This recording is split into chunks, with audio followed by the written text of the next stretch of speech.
Kentucky Belle was one of them that two of my aunts knew that poem from start to finish.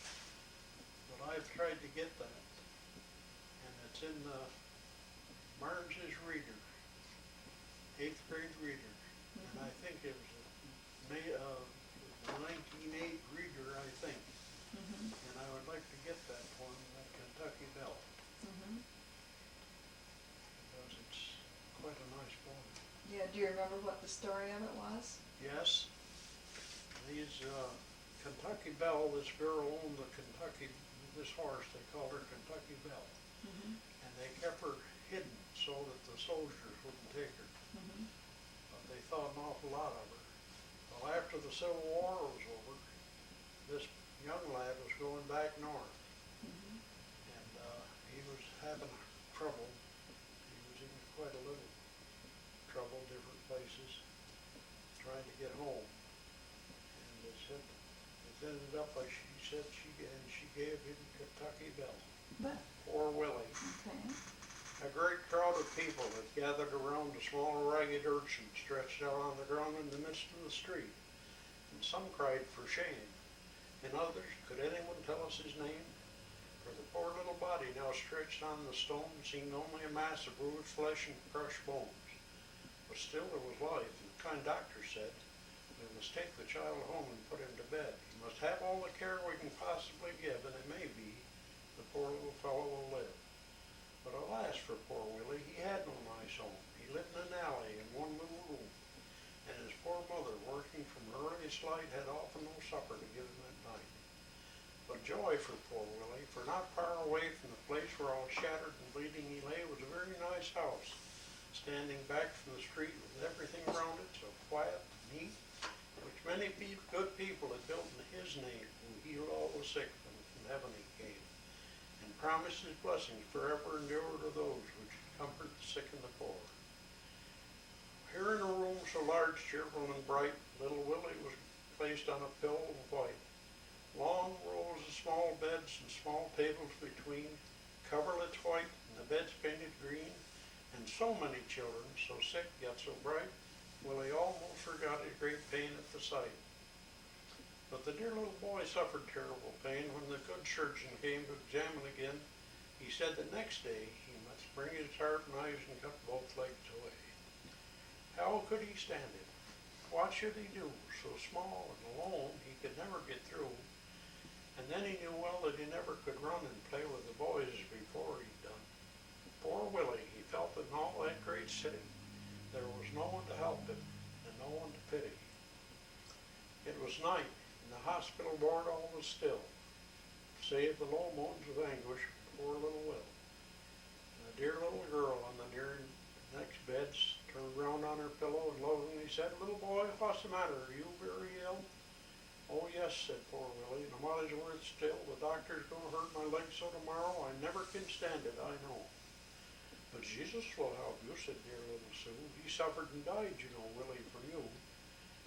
The boy was astonished, and then made reply, "What, Susie? Who's Jesus, and what made him die?" "Well, Jesus," said Susie, "came down long ago because he was sorry we all suffered so and would be so naughty. And he was just a little child just like you and I are, Willie, but so gentle and mild. And when he grew up, he went all through the land, and he healed all the sick with a touch of his hand, and promised his blessings forever endure to those who should comfort the sick and the poor. He took little children right up on his knee. Oh, Willie, how I wish it could have been you and me. But some cruel men caught Jesus one day and beat him and mocked him and took him away and nailed him with nails to a great cross of wood. Oh, wasn't it sad when he did them such good? How he must have loved us to die on a tree." "But," said Willie, "if he's dead, how can he help me?" "Well, I'll tell you," said Susie, "though now he's in heaven. In the book he left us this promise is given, that wherever we need him, he'll come to our aid. I'm so sure that he loves me, I'm never afraid. I think that he comes to this hospital here, and though folks cannot see him, they feel he is near." "Oh, how good," said the boy with a long, thankful sigh. "But I'm so small, he might pass me by. I'll raise up my hand just so I can see." He know that I want him, and he'll come right to me. When the sun shone in on that little white bed, the hand was still raised, but dear Willie was dead. The hard look of pain had gone from his face, and the sweetest of smiles had taken its place. For far off in heaven, that beautiful land, kind Jesus had seen little Will's lifted hand. Oh, that all who of Jesus' kind mercy have heard would, like dear little Willie, take him at his word. Amen. That's beautiful. Your life hasn't been all work and all play. There are other people beyond you too. You have some children. Would you like to tell us about your children? Well, we only had 5, all girls. Uh-huh. And I don't know whether I would have got along as well with boys as I did with the girls or not. But they're still coming here every day, pretty near, and when they don't come, they call. Uh-huh. And they've driven since I couldn't drive last November. Mm-hmm. They've driven me any place I wanted to go, even in the night, Mm-hmm. which I appreciate. Mm-hmm. And they live right close? Yeah. All except one. She lives in California, but Mhm. she's called. Mm-hmm. Well, that's pretty nice. And grandchildren and great-grandchildren by the dozens. Uh-huh. I think we must have 30. Great-grandchildren, grandchildren, and great-grandchildren. Can you keep them all straight? No, don't try Oh, to. yes. They're all so different. You don't know their names? Oh, yes. Oh, you know all their names. Yeah, sure you do. I think probably she'd know the names better than I do. Uh-huh. I always enjoyed her family a lot. Do any of them do anything exciting? Well, I had made a doodle bug years ago that I used to go up in the woods with. Mm-hmm. And I also used it here to cultivate the corn like that sometimes. Mm-hmm. We didn't have the other type of cultivator at that time. Mm-hmm. But one day I came home and they were out there trying to teach Kay how to drive that doodle bug. And one of them would say, press in the clutch, press in the clutch, take your foot off the clutch. And I don't know how long it's been going on, but I turned to Florence and I said I could go out there and say 2 words and she'd go around there like nobody's business. Mm-hmm. Well, she says, you better go out there and say it then. I said, do you know what that clutch does? She said, no. And I said, it unhooks the motor from the wheels so they won't turn. Well, you never saw anybody go around and build a lot any faster in your life than she did from then on. Uh-huh. But she just didn't know. It was all hollering at her at once, to press in the clutch, take your foot off the clutch. She didn't have any idea what it was for. How old was she then? Oh, she probably 6 years old, maybe 7. Uh-huh. And she's your youngest, is she? Oh, youngest one's Gail. She's in California. Uh-huh. She was younger than the other. She was the youngest of the 4. Mm-hmm. There was quite a space, was there, between Kay and Gail? Yes, there's 10 years. Oh. So it's like 2 families. Mm-hmm. I always wanted one little girl that I could really spend a lot of time with, because with the 4, you didn't have much time, Mm-hmm. with them. And so I thought, oh, wouldn't it be nice to have one little girl? I want a girl, and that you could really spend time with. Mm-hmm. And we had it. Yeah. We had a lot of time with her. What? Can you remember any other things that you did as a child? Any unusual?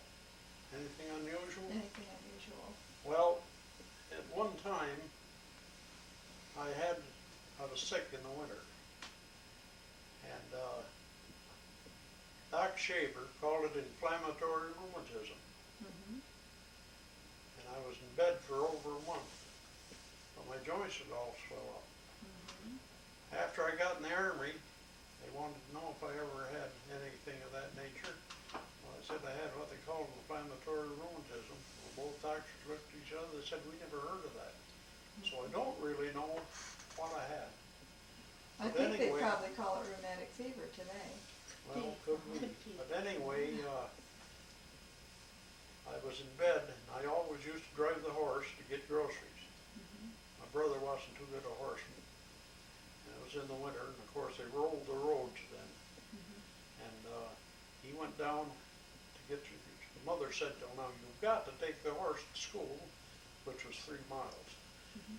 because we got to have groceries. So he took the horse that day and went down, went to school, and come back. And when he came back, he was drawing the sleigh and the horse to come in behind.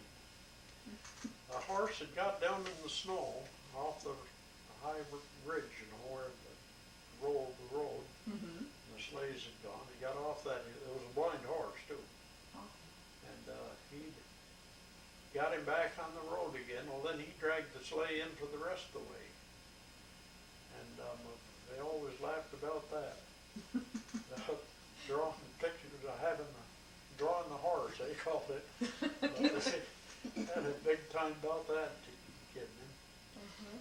Well, then, the other time we were down, turn that off a minute, come to the village, the horse one day, school, and on the way back, we got, the horse had always run downhill, and the dirt road was hard on the buggy anyway, the wheels, Mhm.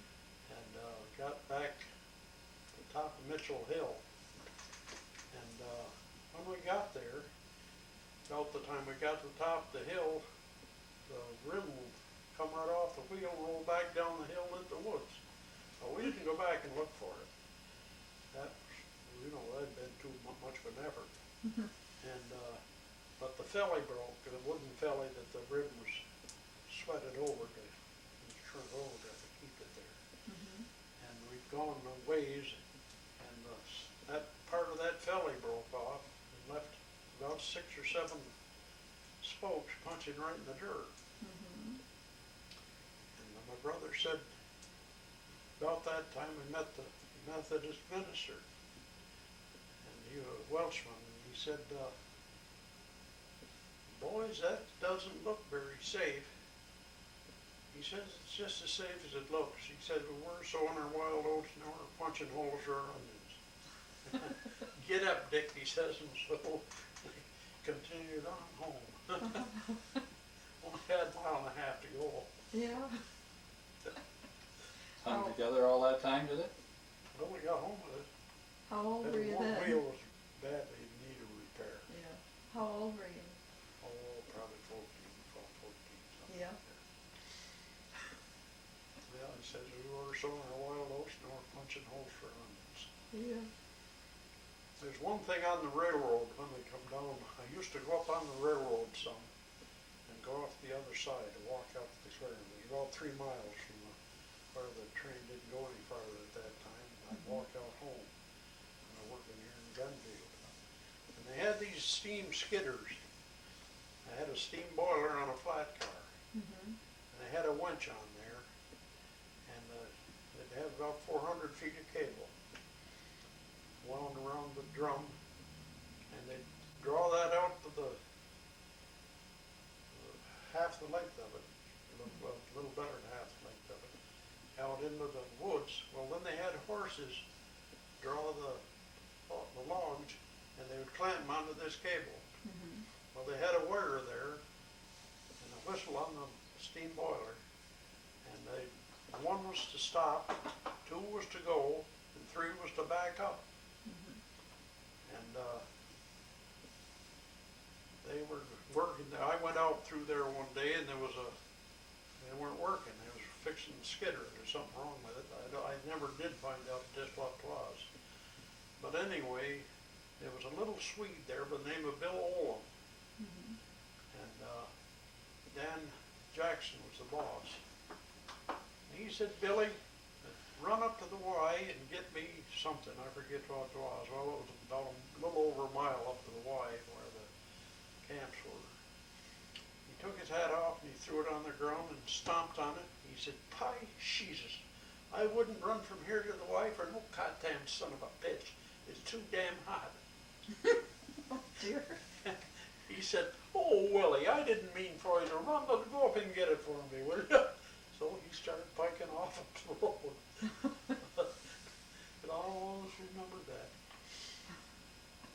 Church supper in Monteola, Mm-hmm. and she had the kids, but I was going to meet her. I went up on the train. I was going to meet her there, and started down out of the woods, and I walked down about 3 miles out to the clearing. It was 3 miles more down to where my uncle lived, Mm-hmm. and I saw him shortly after I get out of the woods. He said, "Stop and see if you can find out what's the matter with that truck." I said, "Okay." So I stopped. Jiggs was there. I said, "Can you start that truck?" "Yes, I guess so," he said. I went out, and he left the key on. The battery was flat. And well, I said, "Have you got another battery or anything we can start it with?" "No, I guess not." He said, "Maybe Miss Tom's has got one. She was a teacher up in school." And I said, "Well, if you can get that, we can tell what's wrong with it probably." Well, while we stood there talking, he wasn't in any hurry to get going. Miss Tom's got in her car and went home. And I said, "Well, maybe you can tell me how it acts." "Well," he said, "you finally get it started." He said, "It'll gasp and strangle." I always remembered that. I never heard of a car gasping and strangling. There's strange things done in the land of the midnight sun by the men who toil for gold. The Arctic trails have their secret tales that would make your blood run cold. The northern lights have seen queer sights, but the queerest they ever did see was one night on the marge of Lake LaBarge I cremated Sam McGee. Now Sam McGee came from Tennessee where the cotton booms and blows. Why he left his home in the sunny south to roam around the poles, God only knows. He was always cold, but the land of gold seemed to hold him like a spell. Though he'd often say in his homely way he'd rather live in hell. On a Christmas day we were mushing our way over the Dawson Trail, talking or cold, through the parka's folded stabbed like a driven nail. If your eyes were closed, the lashes froze, and sometimes you couldn't see. 'Twasn't much fun, but the only one to whimper was Sam McGee. That very night as we lay packed tight in the roads beneath the snow and the dogs were fed and the stars overhead were dancing heel and toe, he turned to me and Cap, says he, "I'll cash in this trip, I guess. And if I do, I'm asking that you won't refuse my last request." No, pal's last need was a thing to heed, so I swore I would not fail. He started on at the streak of dawn, but God, he looked ghastly pale. Crouched on the sleigh and he raved all day for his home in Tennessee. And before nightfall, a corpse is all that was left of Sam McGee. There wasn't a breath in that land of death as I hurried, horror-driven, with the corpse half hid that I couldn't get rid because of a promise given. It was lashed to the sleigh and it seemed to say, "You may tax your brawn and brain, but your promise true, and it's up to you to cremate these last remains." Long, long nights by the lone firelights, and the huskies round in a ring howled out their woes to the homeless snows. Oh God, how I loathed that thing. And every day that quiet clay seemed to heavier and heavier grow. But on I went till the dogs were spent, and the grub was getting low. Then I came to the marge of Lake LaBarge, a derelict there lay, so jammed in the ice. I saw in a thrice 'twas called the Alice May. I looked at it, I thought a bit, then I looked at my frozen chum, and "Here," said I with a sudden cry, "is my crematorium." Some planks I tore from the cabin floor, and I lit the boiling fire. Some coal I found that was lying around, and I heaped the fuel higher. The flames just soared, and the furnace roared such a blaze you will seldom see. I burrowed a hole in the glowing coal, and I stuffed in Sam McGee. Then I took a hike, for I didn't like to hear him sizzle so. And the huskies howled, and the heavens scowled, and the winds began to blow. But bravely said, "I'll just take a peep inside. I guess he's cooked." And it's time I looked, and the door I opened wide. And there sat Sam, so cool and calm in the heart of the furnace roar. He wore a smile you could see a mile, and he said, "Please close that door." It's warm in here, but I gravely fear you've bled in the cold and storm. Since I left Plumtree down in Tennessee, it's the first time I've been warm. That's it. There's one other thing I've heard about, and that's your love for forget-me-nots. Could you tell us about that? Well, I've seen them growing in different places. And this side of Swanket's Mills, there was a little stream, a spring started there, and there was forget-me-nots in that spring, and it would sit like a blanket in the summertime. And I decided it'd be a good idea to pick up some of those and bring them home. I brought them home and put them down here to the barn in that little stream that runs down through there. And it wasn't too long before it was forget-me-nots here down beyond the school. Mm-hmm. Well, then I thought it did so well there, I'd take some up on the hill. Mm-hmm. So I carried them up there on the hill. I don't remember whether I told Florence I had them or not, but anyway, she was out fishing. And I came down to by where she was fishing, and I had these forget-me-nots in a little pail. Oh, she said if I only had a camera, I'd have a picture. A big man like you carrying those little forget-me-nots. And, but I was headed for the spring about a mile from the camp.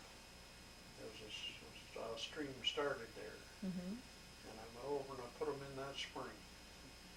Well, they did exceptionally well.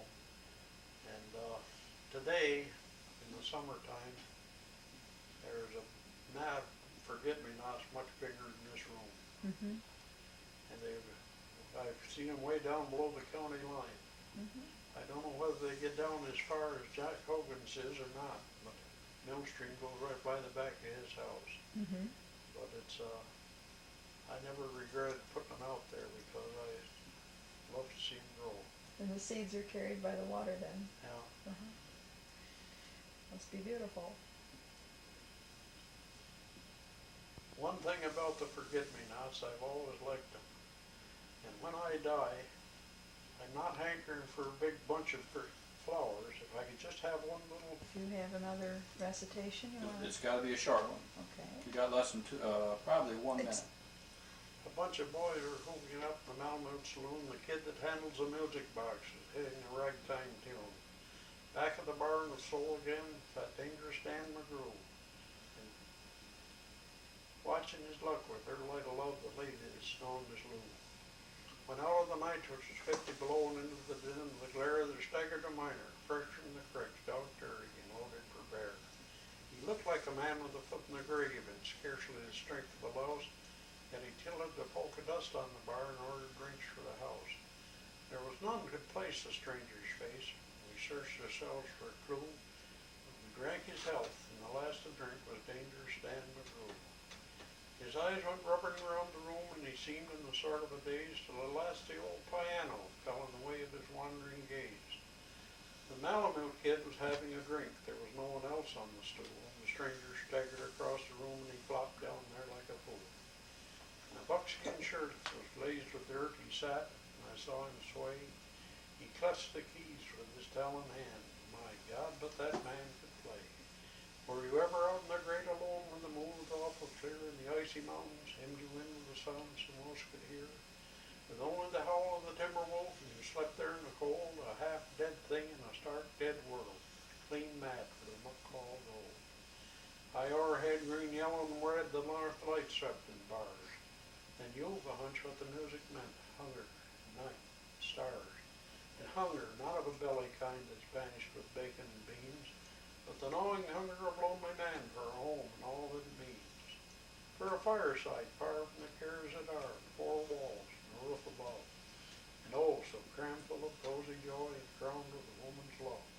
A woman dearer than all the world, as true as heaven is true. God, how ghastly she looks through her rouge, the lady that's known as Lou. Then of a sudden the music changed, so soft that you scarce could hear, that you felt that your soul had been looted clean of all that it once held dear, that someone had stolen the woman you loved, that her love was a devil's lie, that your guts were gone, and the best for you was to crawl away and die. It was a crowning cry of a heart's despair, and through you, through and through. I guess I'll make it spread misery, said Dangerous Dan. The music almost died away, then it burst like a pent-up flood. It seemed to say, repay, repay, and my eyes were blind with blood. The thought came back of an ancient wrong, and it stung like a frozen lash. The lust awoke to kill, when the music had stopped with a crash. The stranger turned, his eyes they burned in the most peculiar way. In a buckskin shirt that was glazed with dirty satin, I saw him sway. His lips went in a kind of a grin, he spoke, and his voice was calm. And boy, says he, you don't know me, nor none of you care a damn. But I want to state, my words are straight, and I'll bet my poke they're true, that one of you is a hound of hell, and that man is Dan Monroe. I ducked my head and the lights went out and two guns blazed in the dark. A woman screamed. The lights came on. Two men lay stiff and stark. Pitched on his head and pumped full of lead was Dangerous Dan McGrew, and the man from the cricks lay clutched to the breast of the lady that's known as Lou. These are the simple facts of the case, and I guess I ought to know. They said the stranger was crazed with hooch, and I'm not denying it so. I'm not so wise as the lawyer guys, but strictly between us two, the lady that had kissed him and pinched his poke was the lady that's known as Lou.